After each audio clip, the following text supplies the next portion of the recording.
नमस्कार, मैं दामिनी और आप देख रहे हैं बुलेटिन अपडेट में आज हम बात करेंगे उन खबरों की जो सुर्खियों में रहीं। बुल्गारिया की राजधानी सोफिया की सड़कों पर लगातार गूंज रहा इस्तीफा 2 का शोर। वहीं आज अन्ना हजारे ने ऐलान कर दिया है कि वो 30 जनवरी 2026 से आमरण अनशन शुरू करेंगे। और आगे बात करेंगे आखिर ऐसा क्या हुआ कि सीजेआई सूर्यकांत को ये कहना पड़ा कि मैं डरने वाला नहीं, बहुत सख्त आदमी हूँ। और देखिए आईएएस अधिकारी संतोष वर्मा को बर्खास्त करने की सिफारिश क्यों और किसने की। इसके अलावा चैट जीपीटी बनाने वाली कंपनी ओपन एआई अपनी नीतियों में अब तक का सबसे बड़ा बदलाव करने जा रही है। इन सब पर बात करेंगे, लेकिन उससे पहले एक नजर आज की हेडलाइंस पर। वर्ल्ड वॉर 3 की वजह बनेगा रूस यूक्रेन युद्ध, अमेरिकी राष्ट्रपति ट्रंप ने दी चेतावनी। गोवा नाइट क्लब अग्निकांड के आरोपी लूथरा ब्रदर्स को दिल्ली लाने के लिए आईबी की टीम हुई थाईलैंड रवाना। जापान के आओमोरी तट पर 6.7 तीव्रता का आया भूकंप, हल्के झटके किए गए महसूस। जनगणना 2027 के लिए 11,718 करोड़ का बजट हुआ मंजूर। अश्विनी वैष्णव बोले, पहली बार डिजिटली होगा सेंसस। पूर्व केंद्रीय गृह मंत्री शिवराज पाटिल का लातूर में 90 वर्ष की उम्र में हुआ निधन, लंबे समय से चल रहे थे बीमार, राजनीतिक हलचल बढ़ी। अब चलते हैं अगली खबर की ओर। बुल्गारिया में महीनों से चल रहे भ्रष्टाचार, महंगाई और ऊंचे टैक्स के खिलाफ भारी जनविरोध आखिरकार सरकार पर भारी पड़ गया। राजधानी सोफिया में लगातार उठ रहे इस्तीफा 2 के शोर के बीच प्रधानमंत्री रोसेन जेलियाजकोव ने संसद में अविश्वास प्रस्ताव पर वोटिंग शुरू होने से ठीक पहले अपनी पूरी सरकार के इस्तीफे की घोषणा कर दी। उनकी सरकार पहले 6 बार अविश्वास प्रस्ताव से बच चुकी थी, लेकिन इस बार देश भर में उमड़े विशाल विरोध ने हालात पूरी तरह से बदल दिए। इस रिपोर्ट से समझिए पूरी कहानी। बुल्गारिया में महीनों से जनता भ्रष्टाचार, महंगाई, ऊंचे टैक्स और सत्ता में बैठे एलिट वर्ग के दखल के खिलाफ सड़क पर उतर रही थी। धीरे धीरे ये विरोध इतना बड़ा हो गया कि देश भर में लाखों लोग सरकार के खिलाफ आवाज उठाने लगे। प्रधानमंत्री रोसेन के लिए यह माहौल संभालना मुश्किल होता जा रहा था। उनकी सरकार पहले से ही 6 बार अविश्वास प्रस्ताव से बच चुकी थी, लेकिन इस बार सड़कों पर उमड़ी भारी भीड़ ने राजनीतिक हवा पूरी तरह से बदल दी। प्रधानमंत्री रोसेन जेलियाजकोव ने इस्तीफा देते समय पत्रकारों से कहा। प्रधानमंत्री ने साफ कहा कि संसद के फैसले तभी मायने रखते हैं जब वे जनता की इच्छा को दिखाएं, और जब जनता खुद इतनी बड़ी संख्या में सड़कों पर उतर चुकी हो तो सरकार का बने रहना ठीक नहीं। उन्होंने यह भी माना कि शायद उनकी सरकार अविश्वास प्रस्ताव में जीत जाती, लेकिन उन्होंने कहा कि जनता की आवाज ही सर्वोच्च होती है, सत्ता वहीं रहनी चाहिए जहां समाज चाहता है। इस राजनीतिक हलचल की टाइमिंग भी बेहद खास है, क्योंकि सिर्फ कुछ हफ्तों बाद यानी 1 जनवरी को बुल्गारिया यूरोजोन में शामिल होने जा रहा था। यह देश के लिए सबसे बड़ा आर्थिक और राजनीतिक पड़ाव था, लेकिन उससे पहले ही जनता का गुस्सा इतना बढ़ गया कि सरकार को हटना पड़ा। पिछले 4 सालों में बुल्गारिया 7 राष्ट्रीय चुनाव झेल चुका है। इससे साफ पता चलता है कि देश के भीतर राजनीतिक अस्थिरता और सामाजिक विभाजन कितना गहरा है।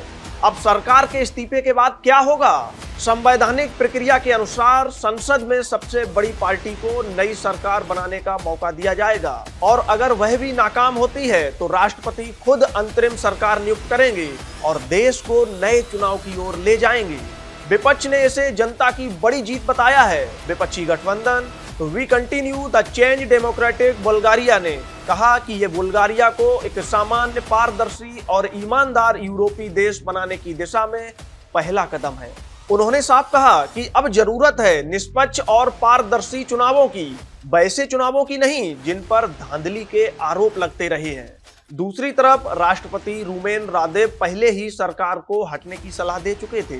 उन्होंने सोशल मीडिया पर लिखा था, लोगों की आवाज और माफिया के डर के बीच जनता की सुनो। और आज वही हुआ। जनता की आवाज इतनी मजबूत साबित हुई कि पूरे सिस्टम को झुकना पड़ा।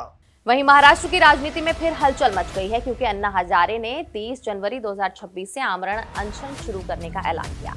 कहा कि ये अनशन उनकी आखिरी सांस तक चलेगा। उनके ऐलान के बाद सरकार और प्रशासन की चिंता बढ़ गई है, क्योंकि अन्ना जब भी अनशन पर बैठे हैं सरकारों पर बड़ा दबाव पड़ा है। महाराष्ट्र की राजनीति एक बार फिर हलचल में है, और वजह है देश के सबसे बड़े समाज सेवियों में से एक अन्ना हजारे। अन्ना हजारे ने ऐलान कर दिया है कि वह 30 जनवरी 2026 से आमरण अनशन शुरू करेंगे, और यह अनशन तब तक चलेगा जब तक उनकी आखिरी सांस चलती है। अन्ना के इस ऐलान से सरकार और प्रशासन की चिंता बढ़ गई है, क्योंकि इतिहास गवाह है जब जब अन्ना हजारे ने अनशन का रास्ता चुना है, तब तब सरकारें हिल गई हैं। साल 2011, दिल्ली का रामलीला मैदान, भ्रष्टाचार के खिलाफ एक ऐतिहासिक आंदोलन, देश भर से लोगों का सैलाब उमड़ा था और अन्ना के आंदोलन की लहर इतनी तेज थी कि दिल्ली की सत्ता में बैठी कांग्रेस सरकार को राजनीतिक रूप से बड़ा नुकसान उठाना पड़ा। अब लगभग 15 साल बाद अन्ना एक बार फिर उसी रास्ते पर लौट रहे हैं। इस बार अन्ना का अनशन महाराष्ट्र के लिए है और मुद्दा है राज्य में लोकायुक्त कानून लागू करने में हो रही देरी। यह कानून विधानसभा से 2022 में पास हुआ, विधान परिषद से 2023 में पास हुआ, राज्यपाल की मंजूरी 2024 में मिल गई, लेकिन इसके बावजूद कानून आज तक लागू नहीं हुआ। दावा है कि राज्य सरकार ने इसे राष्ट्रपति की मंजूरी के लिए केंद्र को भेजा है, लेकिन 1 साल से ज्यादा समय बीत चुका है और प्रक्रिया आगे नहीं बढ़ी। इसी देरी से नाराज होकर अन्ना हजारे ने मुख्यमंत्री देवेंद्र फडणवीस को एक कड़ा पत्र लिखा है। इस पत्र में अन्ना ने साफ कहा है, अगर सरकार लोकायुक्त कानून लागू नहीं करती तो वह रालेगढ़ सिद्धि में 30 जनवरी से आमरण अनशन शुरू कर देंगे। अन्ना ने यह भी लिखा कि अगर वह हार्ट अटैक से मरने के बजाय देश के लिए मरते हैं तो यह उनके लिए सौभाग्य की मौत होगी। फिलहाल नागपुर में महाराष्ट्र विधानसभा का शीतकालीन सत्र चल रहा है और ऐसे समय में अन्ना का अल्टीमेटम राजनीतिक माहौल को और गरमाने वाला है। अन्ना का कहना है कि यह किसी व्यक्ति का मुद्दा नहीं बल्कि जनता और भ्रष्टाचार के खिलाफ लड़ाई का सवाल है। उनके मुताबिक सरकार की मंशा इस कानून को लागू करने की दिखाई नहीं देती और इसीलिए उन्हें एक बार फिर आंदोलन का रास्ता अपनाना पड़ रहा है। अब सवाल यह है कि सरकार अन्ना हजारे की मांगों को मानते हुए लोकायुक्त कानून लागू करेगी या फिर महाराष्ट्र एक बार फिर अन्ना स्टाइल के बड़े जन आंदोलन का गवाह बनेगा। 30 जनवरी को अन्ना अनशन पर बैठेंगे या उससे पहले हल निकल आएगा। पूरे देश की नजर इस पर टिकी है। Bureau report, Bharat update desk. और वहीं chief justice of India Suryakant एक बयान के कारण चर्चा में है। उन्होंने कहा कि वो बहुत सख्त व्यक्ति हैं और कोर्ट की कार्रवाई पर सोशल मीडिया में की जाने वाली टिप्पणियों से उन्हें कोई फर्क नहीं पड़ता। ये बात उन्होंने तब कही जब अदालत की सुनवाई से जुड़ी कुछ सोशल मीडिया तस्वीरों का मुद्दा सामने आया। सीजीआई ने साफ कहा कि वो किसी के दबाव में आने वाले नहीं हैं और अपनी जिम्मेदारियां पूरी मजबूती से निभाते रहेंगे। और क्या कुछ कहा, देखिए इस रिपोर्ट में। मैं डरने वाला नहीं, बहुत सख्त आदमी हूँ, ये कहना है चीफ जस्टिस ऑफ इंडिया का। सीजीआई सूर्यकांत ने कोर्ट के पास लंबित मामलों पर लोगों की टिप्पणियों को लेकर ये बयान दिया है। साथ ही उन्होंने ये भी कहा है कि सुनवाई के दौरान जजों की ओर से पूछे गए सवालों को गलत तरीके से समझा जा रहा है। एक रिपोर्ट के मुताबिक उन्होंने कहा कि न्यायिक सवाल दोनों पक्षों के तर्कों की मजबूती पर रखने के लिए होते हैं और ये कोर्ट के अंतिम विचार को नहीं दर्शाते। इस बात को समझे बगैर लोग नतीजे निकाल लेते हैं और सुनवाई के दौरान पूछे गए कुछ सवालों के आधार पर कार्यवाही के बारे में कहानियां गढ़ लेते हैं। लेकिन मैं इन सब से प्रभावित नहीं होता। सोशल मीडिया हो या कुछ और, अगर कोई सोचता है कि वो मुझे डरा धमका सकते हैं तो वो बिल्कुल गलत है। मैं बहुत सख्त व्यक्ति हूँ।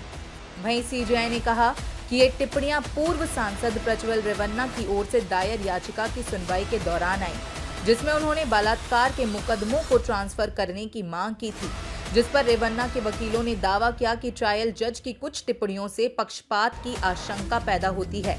हालांकि सीजीआई ने इस दावे को सिरे से खारिज कर दिया और मुख्य न्यायाधीश सूर्यकांत और जस्टिस जोय माल्या बागची की बेंच ने रेवन्ना की याचिका खारिज कर दी। वहीं रोहिंग्या मुद्दे से जुड़ी सुनवाई के दौरान सीजीआई की टिप्पणियों पर आपत्ति जताई गई।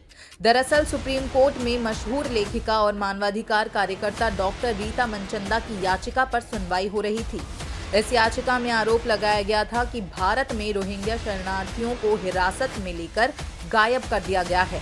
सुनवाई के दौरान मुख्य न्यायाधीश ने पूछा था कि रोहिंग्यों को शरणार्थी का दर्जा किसने दिया। रोहिंग्या पहले सुरंग खोदकर या बाढ़ पार करके अवैध रूप से दाखिल होते हैं, फिर खाना, पानी और पढ़ाई का हक मांगते हैं। क्या उनके पास शरणार्थी के रूप में कोई कानूनी दर्जा है? और क्या भारत को अवैध प्रवासियों को रेड कारपेट स्वागत देना चाहिए? चीफ जस्टिस की इस टिप्पणी पर सवाल उठाते हुए उन्हें घेरने की कोशिश की गई।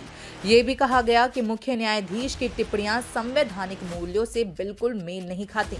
हाई कोर्ट के रिटायर्ड जजों, सीनियर वकीलों और लीगल स्कॉलर्स ने चीफ जस्टिस सूर्यकांत के नाम एक लेटर लिखकर उनकी टिप्पणी को अविवेकपूर्ण बताया था, जिसके बाद इस कैंपेन के खिलाफ रिटायर्ड जज मैदान में उतर आए।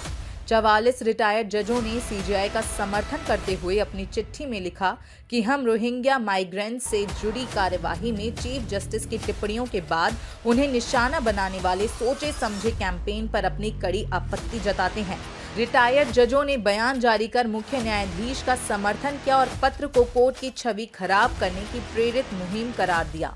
वहीं एमपी के आईएएस अधिकारी संतोष वर्मा ब्राह्मण बेटियों पर की गई आपत्तिजनक टिप्पणी के बाद विवादों में घिर गए हैं। मामले के बढ़ने पर राज्य सरकार ने केंद्र से उनकी बर्खास्तगी की सिफारिश की है। इस बयान के खिलाफ ब्राह्मण समाज, 65 संगठन, उप मुख्यमंत्री, मंत्री, बीजेपी, कांग्रेस के नेता और कर्मचारी संगठन खुलकर विरोध कर रहे हैं। वर्मा के एक बयान ने पूरे प्रदेश में बड़ा राजनीतिक और सामाजिक बवाल खड़ा कर दिया है। एमपी सरकार ने आईएएस संतोष वर्मा को पद से हटा दिया है, वहीं उनकी बर्खास्तगी की भी तैयारी चल रही है। एक आधिकारिक बयान के मुताबिक मध्य प्रदेश के सामान्य प्रशासन विभाग ने वर्मा को कृषि विभाग के डिप्टी सेक्रेटरी पद से हटाकर बिना विभाग और बिना कार्य के जीडीए से अटैच कर दिया है। दरअसल आईएएस वर्मा ने 23 नवंबर को भोपाल में एक कार्यक्रम में विवादित बयान दिया था। उन्होंने कहा था कि जब तक कोई ब्राह्मण अपनी बेटी मेरे बेटे को दान नहीं कर देता, जब तक कोई ब्राह्मण अपनी बेटी मेरे बेटे को दान नहीं कर देता, तब तक उसे रिजर्वेशन मिलना चाहिए। एक परिवार में एक व्यक्ति को आरक्षण मिलना चाहिए जब तक कि मेरे बेटे को कोई ब्राह्मण अपनी बेटी दान नहीं करते या उसका संबंध नहीं बना, केवल आर्थिक आधार की अगर बात है तो। उनके इस बयान का वीडियो सोशल मीडिया पर तेजी से वायरल हुआ, जिसके बाद ब्राह्मण समाज आग बबूला हो गया। इस बीच वर्मा की एक और टिप्पणी ने आग में घी डालने का काम किया। उन्होंने एक बयान में कहा कि एसटी वर्ग के बच्चों को सिविल जज कोई और नहीं बल्कि खुद हाईकोर्ट ही नहीं बनने दे रहा है। यही हाईकोर्ट है जिससे हम संविधान के पालन की गारंटी मांगते हैं। उनके इस टिप्पणी से जुड़ा वीडियो सामने आते ही विवाद और भड़क गया। लेकिन सिविल जज की ऐसी कौन सी एग्जाम होती है जिसमें हमारा बच्चा 40%, 50% मार्क्स नहीं ला सकता? आपने उसके लिए कट ऑफ मार्क्स रख दिया 50% और आपने ये तय कर लिया कि हमको इसको 49.95 नंबर देना है, 50 नंबर नहीं देना है। आपने देख लिया कि इंटरव्यू में हमको इसको 20 नंबर नहीं देना है, इसको 19.5 नंबर देना है। तो भाई कौन सिविल जज बना देगा हमारे बच्चों को? ये कौन सा आरक्षण है? ये कौन सा नियम है? और ये कौन कर रहा है? ये हमारा हाईकोर्ट कर रहा है, जिससे हम न्याय की उम्मीद करते हैं, जिससे हम बाबा साहब के संविधान के हिसाब से चलने की गारंटी मानते हैं, जिसको ये वहीं से हो रहा है। मेरा सिर्फ आपको ये कहना है कि जिस तरीके से जुडिशरी से, न्यायपालिका से आपका बीज समाप्त किया जा रहा है, बीज समझते हो ना आप? तो जब हमारा बेटा सिविल जज बनेगा तभी वो हाईकोर्ट जज तक पहुंचेगा। जिसके बाद सीएम मोहन यादव ने संज्ञान लेते हुए जीएडी को सख्त कार्रवाई के निर्देश दिए। एक आधिकारिक बयान में कहा गया कि वर्मा ने स्टेट एडमिनिस्ट्रेटिव सर्विस से इंडियन एडमिनिस्ट्रेटिव सर्विस में प्रमोशन ऑर्डर में जालसाजी की थी। उनके खिलाफ अलग अलग कोर्ट में क्रिमिनल केस चल रहे हैं। सरकार ने इसके बाद फौरन एक्शन लेते हुए केंद्र सरकार को प्रपोजल भेज दिया। एक अधिकारी ने बताया कि राज्य सरकार आईएएस अधिकारियों को सस्पेंड तो कर सकती है, लेकिन उन्हें बर्खास्त नहीं कर सकती, क्योंकि ये शक्ति सिर्फ केंद्र सरकार के पास होती है, जो राष्ट्रपति के साइन किए जाने के बाद लागू होती है।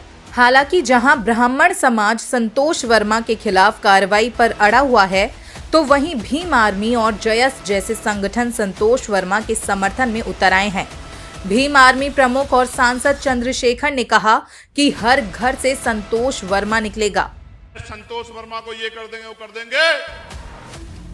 कितने संतोष वर्मा को क्या करोगे? कल हर घर से संतोष वर्मा निकलेगा, दामोदर मंडल निकलेगा, रविंद्र भाटी निकलेगा। देखूंगा कितने लोगों को आप क्या करोगे। नीले कबूतर नहीं, बाबा साहब अम्बेडकर के नीले बाज है, मेरी बात को याद रखना। और बाज जब शिकार करता है ना, तो वहीं से उठा लाता है जहां छिप के बैठा होता है उसका। देख, तो उन्होंने क्या कहा? उन्होंने कहा कि जब तक हिंदुओं में रोटी बेटी का रिश्ता नहीं होगा, इसी बात को बाबा साहब अंबेडकर कह रहे थे, इसी बात को संतराम बीए प्रजापति कह रहे थे जात पात कोडक मंडल में, रिलेशन ऑफ कास्ट में, वो भी यही कहते हैं कि तभी तो भाईचारा बनेगा जब जातियों को तोड़ के आप शादियां करोगे। भाई संतोष वर्मा जी ने कहा मैं भी हिंदू, और दूसरी जाति के बारे में कहा आप भी हिंदू, और जब तक इनमें रोटी बेटी का रिश्ता नहीं होगा तो भाई कैसे भाईचारा बन जाए, कैसे हिंदू एकता आ जाएगी। तो जैसे कहा तो सारे लोग खड़े हो गए, और खड़े होके कोई उसका पुतला फूंकता है, कोई उसको पीटने की बात करता है, सस्पेंड करा दिया। कल भी मैंने एक नेताजी को सुना भाजपा के कि हम इसको ये कर, निकल जाओगे आप लोग, उसको निकल जाओ, जो हम देख लेते हैं, जाओ हम खड़े आदिवासी समाज के लोग, जाओ निकल जाओ, हम देख लेंगे बहुजन समाज के लोग, अगर आप में हिम्मत है तो।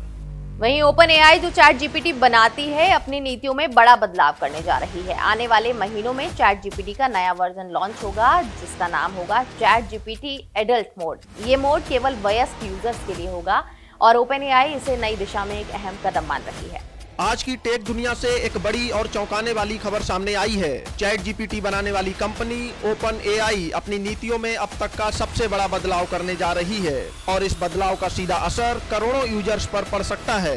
दरअसल आने वाले महीनों में चैट जीपीटी का एक नया वर्जन आने वाला है जिसका नाम होगा चैट जीपीटी एडल्ट मोड।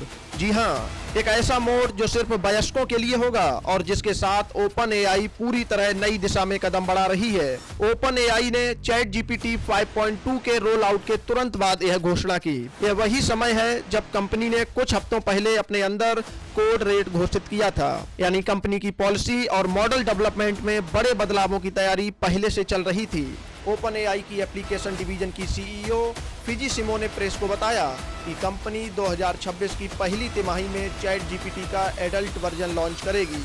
यह वही फीचर है जिसका वादा ओपन एआई के सीईओ सैम ऑल्टमैन ने बीते कुछ महीनों में किया था, लेकिन तब इसे रोक दिया गया था क्योंकि रिपोर्ट्स में सामने आया कि चैट जीपीटी के कुछ फीचर्स बच्चों और युवा यूजर्स पर मानसिक तनाव बढ़ा रहे थे। अब कंपनी इस मोड को बेहद सुरक्षित और सख्त निगरानी के साथ पेश करने जा रही है।